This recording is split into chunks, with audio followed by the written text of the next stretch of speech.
Assalamualaikum warahmatullahi wabarakatuh. Kami dari kelompok 3 ingin memaparkan materi tentang pengelolaan persediaan dalam logistik. Di sini izinkan saya memperkenalkan diri. Saya Ahmad Riba Hanafi dengan NIM 140. Perkenalkan, saya Kinafar Haji dengan NIM akhir 133. Perkenalkan, saya Adi Putra Nur Hidayat dengan NIM belakang 168. Perkenalkan, nama saya Anissa Muradzali Putri Tomo dengan NIM akhir 166. Perkenalkan, nama saya Novela Ilman Kiki dengan NIM akhir 153.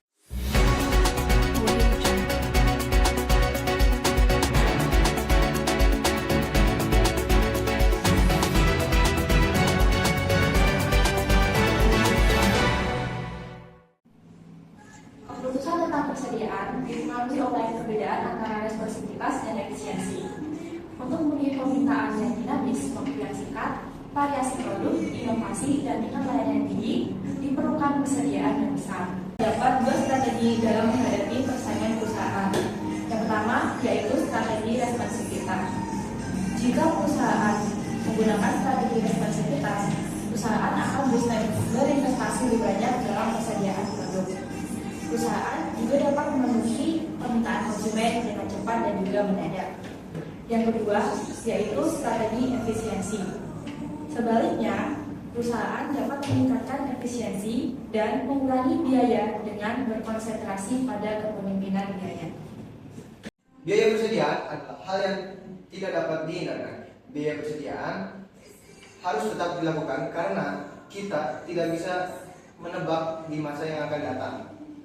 Oleh sebab itu, diperlukan keterampilan dalam mengatur persediaan. Jenis persediaan berdasarkan alasan mengapa perusahaan melakukannya. Yang pertama, cycle stock. Yang kedua, in transit inventory. Yang ketiga, safety atau buffer stock. Yang keempat, speculative stock. Yang kelima, seasonal stock. Dan yang keenam, dead stock.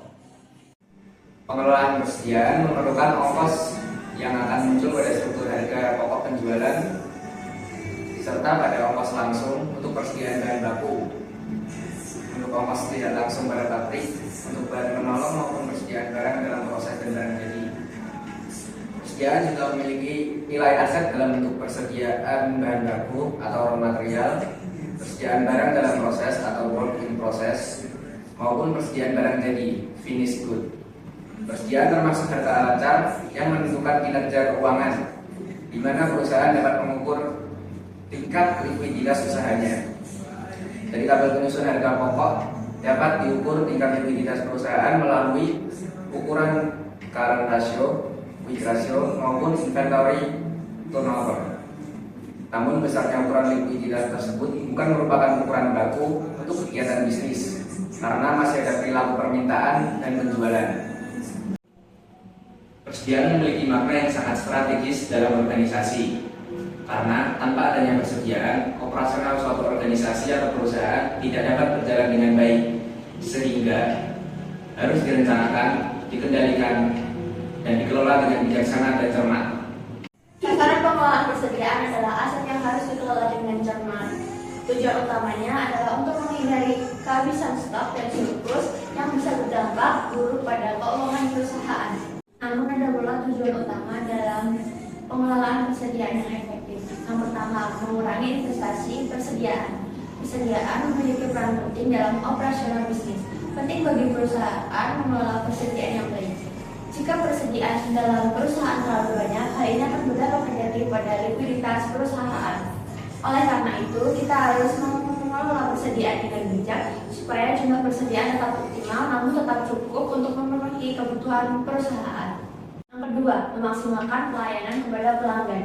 Pelanggan pasti berharap produk yang mereka butuhkan selalu terpenuhi. Nah, jika perusahaan dapat memenuhi kebutuhan pelanggan setiap waktu, hal ini akan meningkatkan loyalitas pelanggan kepada perusahaan kita.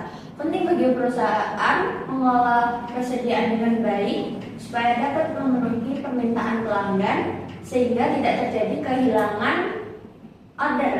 Yang ketiga, memastikan proses yang efisien. Ada dua jenis biaya, yaitu biaya pemesanan dan biaya penyimpanan. Biaya penyimpanan akan meningkat seiring dengan meningkatnya jumlah persediaan, sedangkan biaya pemesanan akan menurun jika stok yang dimiliki meningkat. Yang keempat, mendorong peningkatan perputaran persediaan. Persediaan yang terlalu lama di gudang akan membuat kualitas produk menjadi menurun. Nah, penting bagi perusahaan untuk mengelola persediaan dengan baik supaya produk tidak terlalu lama disimpan di gudang. Yang kelima, memastikan kualitas produk tetap stabil. Kualitas produk adalah faktor utama yang menentukan kepuasan pelanggan. Nah, kualitas yang baik membuat citra perusahaan menjadi baik dan dapat meminimalisir terjadinya komplain. Yang terakhir, menjaga hubungan yang baik dengan pemasok. Pemasok adalah mitra yang paling penting dalam proses produksi. Penting bagi perusahaan menjaga hubungan yang baik dengan pemasok. Apa itu pengendalian persediaan? Dalam pengelolaan persediaan, manajemen logistik perusahaan diadakan pada beberapa biaya yang tidak dapat tindakan. Biaya-biaya ini muncul sebagai konsekuensi dan memiliki persediaan dan harus dipahami secara mendalam oleh perusahaan, khususnya oleh tim bertanggung jawab di bidang logistik. Yang pertama ada biaya simpan atau holding cost, merupakan biaya yang timbul karena menyimpan barang dalam persediaan seperti biaya sewa gudang, utang karyawan, listrik, dan biaya modal yang tersimpan dalam persediaan. Lalu yang kedua ada biaya pesan atau ordering cost.